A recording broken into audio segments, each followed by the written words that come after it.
Good morning, Brew Daily show. I'm Neal Freyman. And I'm Toby Howell. Today, MSNBC was teased mercilessly after announcing a new name. Then a private membership club, Soho House, is ditching the public markets. It's Tuesday, August 19th. Let's ride.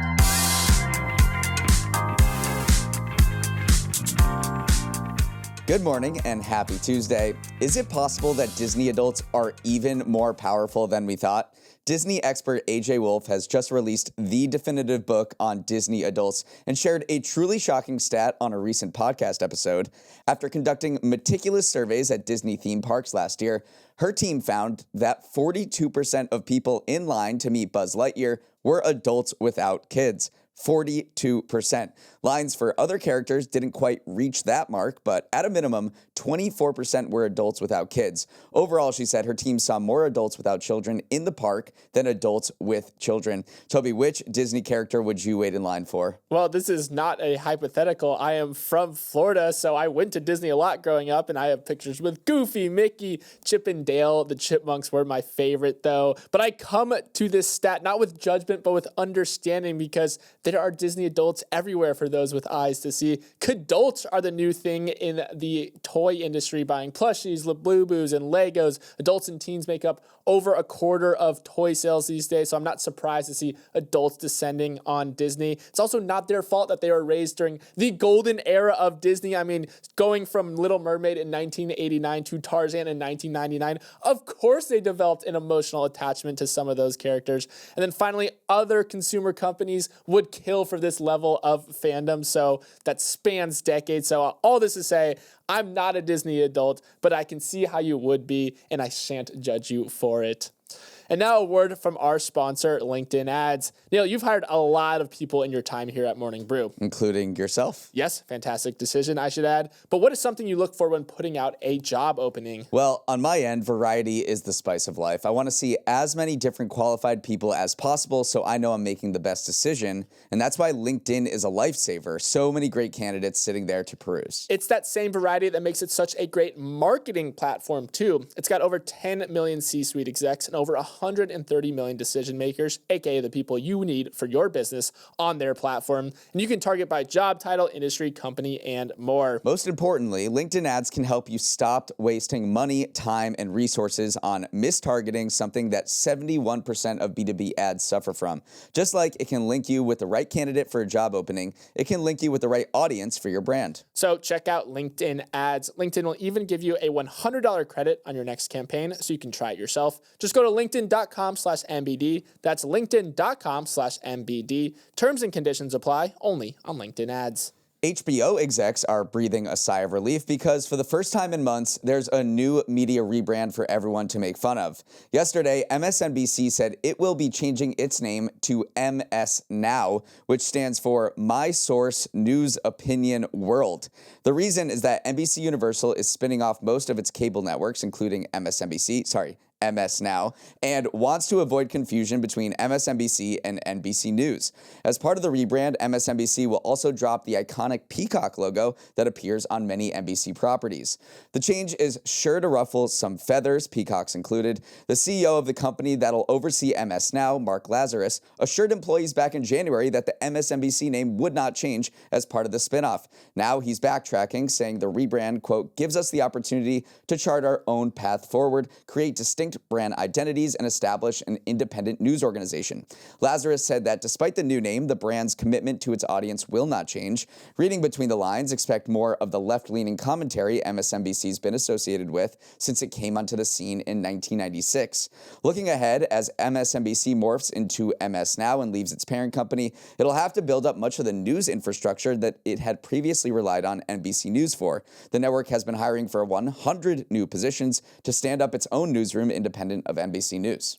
Neal, everyone did not like this. It was roasted up and down the internet. A PR expert I follow, Lulu Cheng Meserve, hated it. Her take was that it seems like a wasted opportunity because it forfeits brand equity that you had without replacing it with anything better. And then also she just said, it's so generic. MS Now could be an app, a charity, or a cloud storage product. Initially, I thought it was a rebrand for MS OneDrive. So from the naming perspective alone, a lot of people were kind of taking it out behind the woodshed. And then design people hated it as well. I know this is a podcast, but I encourage you to look up the logo. I was going through the design subreddit and someone in the discussion wrote, "I wouldn't trust a news source with this aesthetic. You can tell how little they care about the company by their lack of personality and originality in the design. Too cheap for an artist means they'll skimp on the content too." So these decisions reverberate through the entire news organization you're trying to build. When you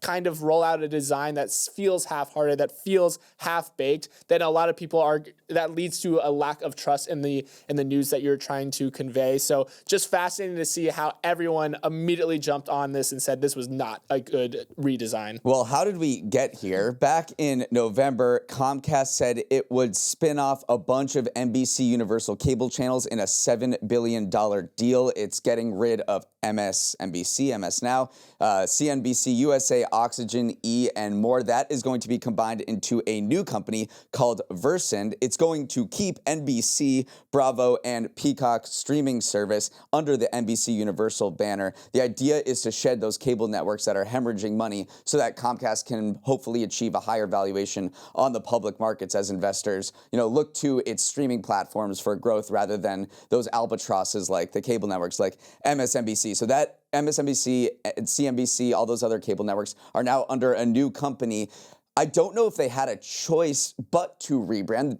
Perhaps they could have done it a lot better than they did. But the NBC Universal guys were like, we're keeping the Peacock, we're keeping the NBC stuff. You guys have to change your name because there's been a lot of confusion. Now that you're a separate company, we can't have you stealing our brand anymore. Yeah, I totally understand why they did it. And NBC keeping the iconic peacock symbol was a smart decision because that is what you associate with the brand writ large. So, of course, the spun out channels were going to have to, fend for themselves. But again, why would you back yourself into another acronym that you don't need to? Like MS initially comes from Microsoft, but MSNBC hasn't been associated with Microsoft since 2012. Why keep that? If you're going to do a rebrand, go the entire way. And this faux acronym, it doesn't make any sense. My source for news opinion in the world, you didn't need to have an acronym. Just a fun fact from NBC lore as well. NBC has always loved a half-baked acronym because CNBC, which is their financial news channel, technically stands for Consumer News and Business Channel. But in reality, it actually stood for this joint partner venture between Cablevision and NBC. So they just, again, made another half-baked acronym, and now they're doing it once more with MS Now. So you can take the acronym out of NBC Universal, but you can't take the acronym out of Versant. Good news for Jim Cramer fans, though. If you like CNBC, it's not going to have to change its name like MSNBC. They think there's a distinct enough newsroom operations process going on between CNBC and NBC News that they're allowing CNBC to take their name. But yeah, MSNBC is going to have to hire a ton of journalists now because they relied so much on NBC News for various reporting and infrastructure and things like that. So now it is in the wild, being left to its own under a new name. Soho House is a private membership club that just got even more private. After a turbulent 4-year run in the public markets, it's going off-market in a $2.7 billion deal led by a New York hotel chain and an investor group including Ashton Kutcher. Soho House is actually based in London, not the New York City neighborhood, and helped popularize the new era of exclusive clubs where people spend thousands of dollars a year to eat, drink, and rub elbows with people from similar financial standings. But it struggled with life as a public company, losing money for the majority of its existence. Its stock peaked at around $15 a share after its IPO, but has since lost about 50% of its value.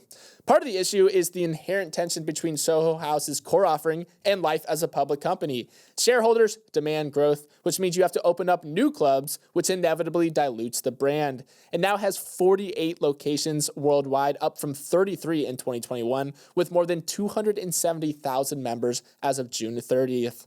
Neal, this new deal sees one of the largest hotel operators in the U.S., MCR Hotels, pay $9 a share for Soho House, an 18% premium over where the stock closed on Friday. Can it stage a turnaround now that it's away from the scrutiny of life as a public company? You think so, because when you're not a public company, you don't have to report quarterly earnings. And Warren Buffett of Berkshire Hathaway has been on this crusade for decades, saying that when you have to report quarterly earnings to investors, it creates a lot of noise within your financials. Sometimes you have good quarters, sometimes you have bad quarters. And when you're trying to turn around a company like we're seeing Starbucks do, or a couple of the Boeing, a couple of these other public companies, you report some really bad earnings as you try to do some maneuvering to, improve the financial health of your company. It's kind of what Soho House is doing right now. And if you do it under the guise of the private markets, it's a lot easier to do than having to stand up there on a conference call with analysts each quarter and say, yeah, our turnaround is going okay, but we're also hemorrhaging money at the moment as we're implementing our strategy. So implementing a turnaround is a much easier thing to do when you're a private company, and it seems that's what Soho House is trying to do. It just never quite was a great fit for the public markets because, again, you are an exclusive membership club. Your entire allure is the exclusivity, but when you are a public company, you have to grow. So it grew to 48 clubs around the world. It also expanded to some cities that some people were maybe scratching their heads at a little bit. I mean, no offense to Nashville, but it's not necessarily the place that you think a Soho club would necessarily operate.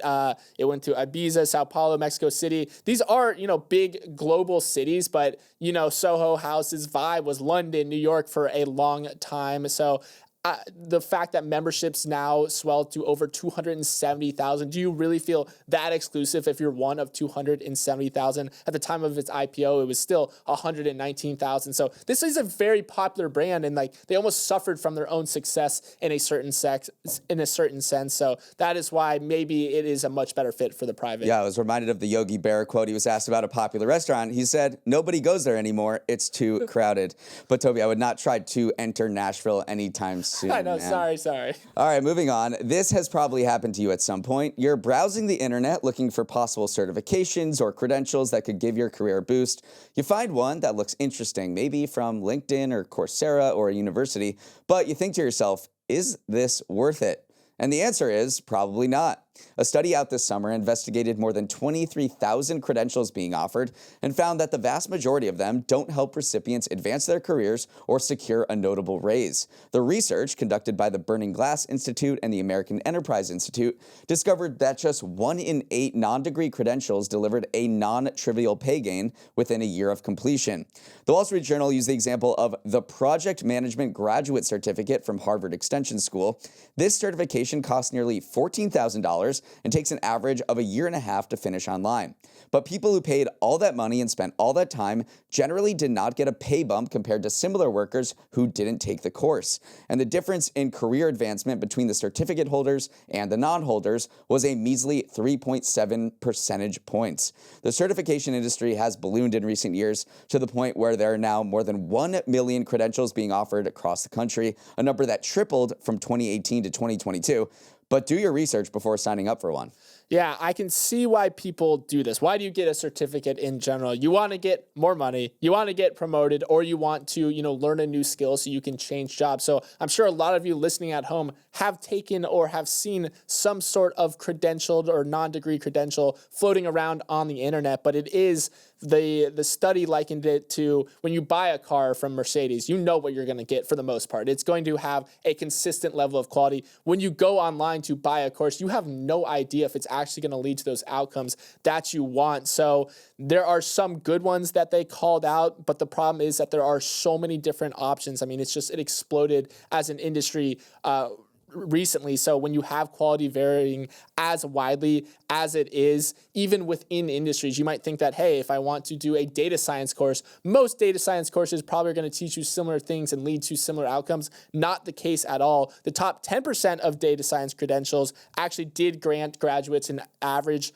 income boost of $5,500 a year, but the bottom 10% saw no new earnings income at all. So even within provider, even within the actual industry that you are operating in, there is a wide swath of quality. Yeah, it does seem like there is a pretty good top of the order here, but a very bad and long bottom of the order for credentials. Workers who received one of the top 2,000 performing credentials earned about $5,000 extra a year compared to their similar workers who did not take these credentials. So the people who did this survey, the Burning Glass Institute, American Enterprise Institute, actually created an online portal where they graded different credentials and they called it something like a nutrition facts label for particular certification courses. So if you want to search that, go online, and before you do that, you can maybe see what the outcomes were for the various credentials before you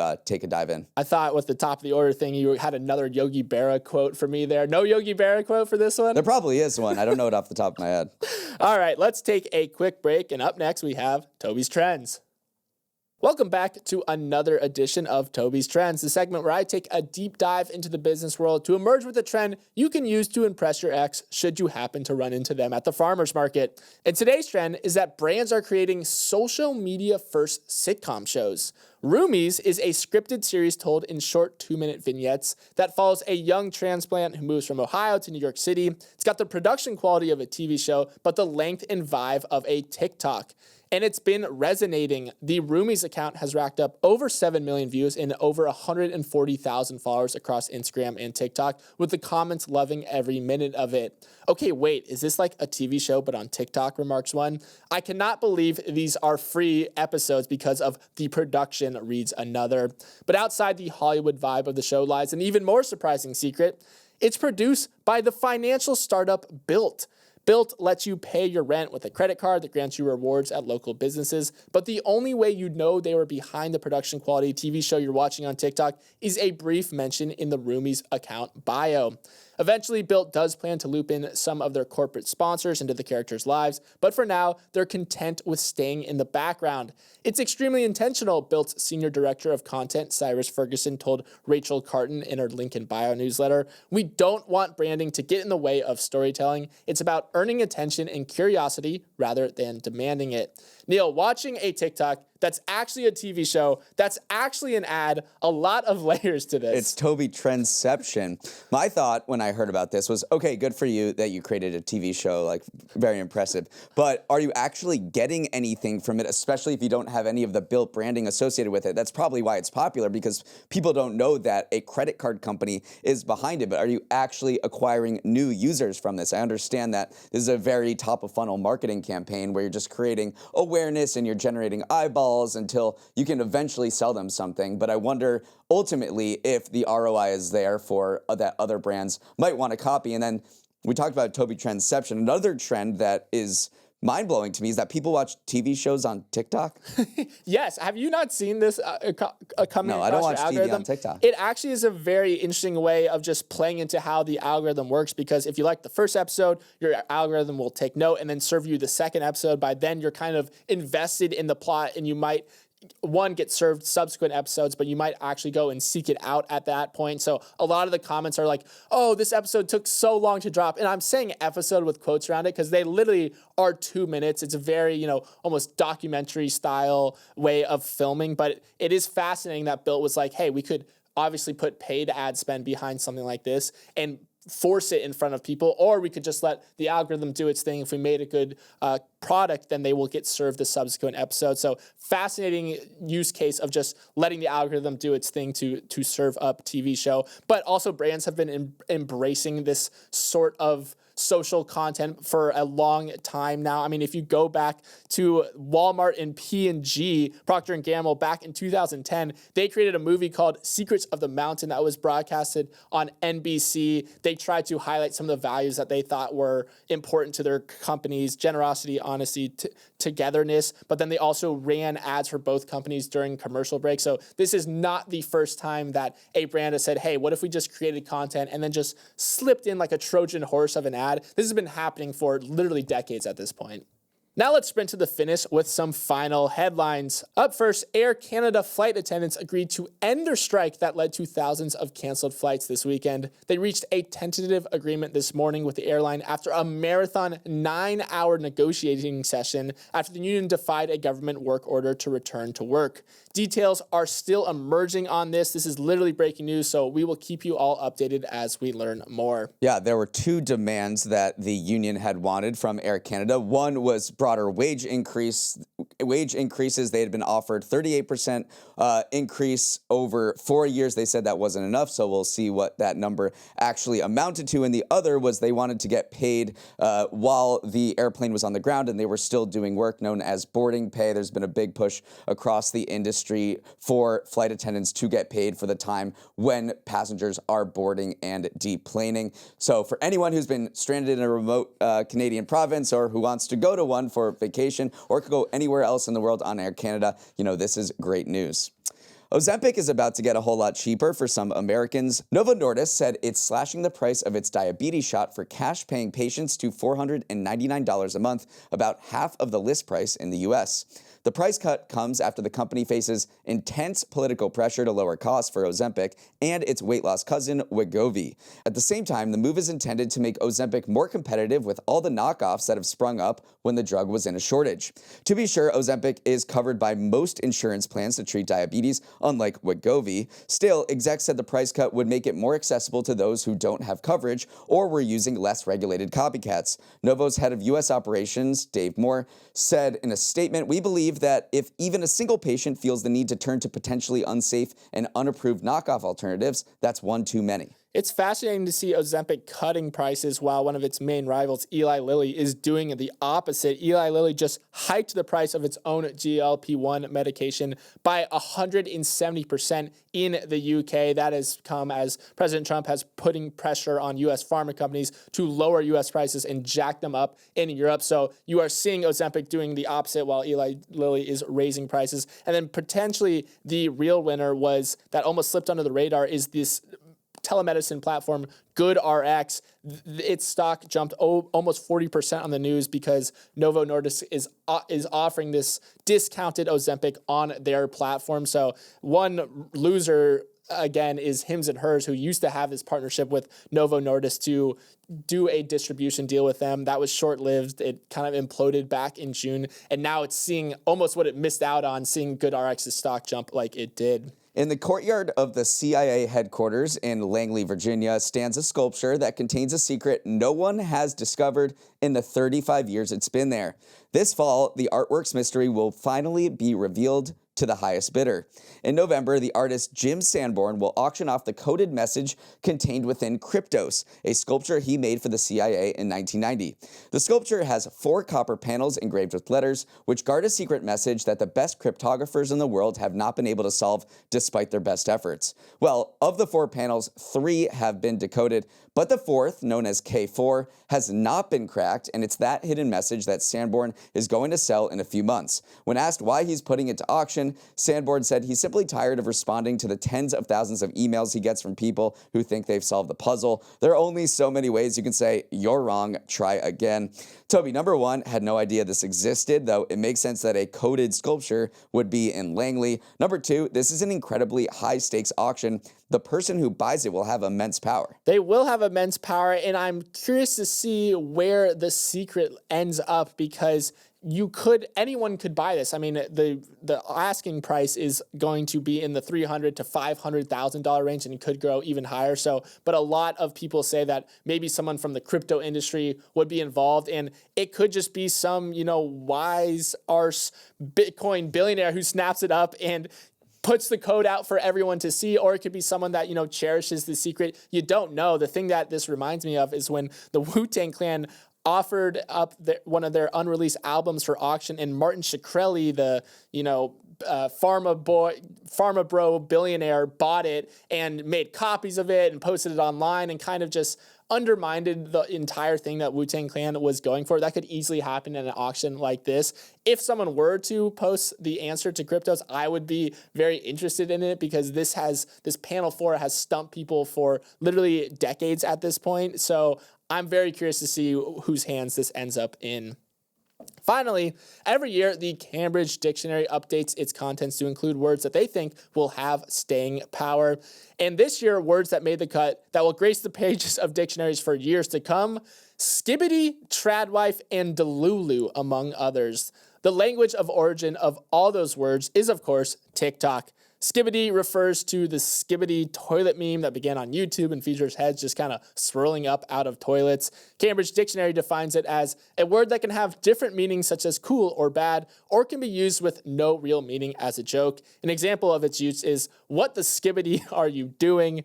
Tradwife refers to a traditionally conservative view of marriage that celebrates a wife that looks after their home, husbands, and children, and often posts about it online. And Delulu is short for delusional, which is probably how a lot of you are feeling if you're above the age of 16 right now. Neal, Cambridge thinks these all have staying power, so please use them all in a sentence for us. It's true. If you don't like these words and you want them to go away, then you would be wrong according to Cambridge Dictionary, because they only add words that they, quote, think have staying power, that they believe that these are not a passing craze. The origin of Delulu, I thought, was pretty interesting. It emerged more than 10 years ago as an insult directed to K-pop followers, fans, to cast doubt that they would date their idols, which I didn't know that was the particular origin of Delulu. And a few other work-related words I want to call out that are being added to the dictionary are ones you've probably used: work wife, work spouse, and mouse jiggler. I can't wait until some of these are added to the Scrabble dictionary and you can bust out Skibbity. That's actually a pretty high-scoring word right there, but I don't think that Cambridge, is the same as the actual Scrabble dictionary. So you might have to do some massaging with your opponents if you want to bust one of those out. That is all the time we have. Thanks so much for starting your morning with us, and have a wonderful Tuesday. Excited to see so many of you at Trivia Night tonight. If you have any thoughts or feedback on today's show, send a note to Morning Brew Daily at morningbrew.com. Toby, what is today's password clue? Today's clue is the password begins with a title that a person could have. Remember, yesterday's clue was the password is a two-word movie title, and today's clue is the password begins with a title that a person could have. If you think you know the answer, you can submit it by going to the link in the show description or by heading to our Instagram at MB Daily Show. We will also post it there. Let's roll the credits. Emily Milliron is our executive producer. Raymond Lute is our producer. Our associate producers are Olivia Graham and Olivia Lake. Hair and makeup is waiting in line at Disney World, sans kids. Devin Emery is our president, and our show is a production of Morning Brew. Great show today, Neal. Let's run it back tomorrow.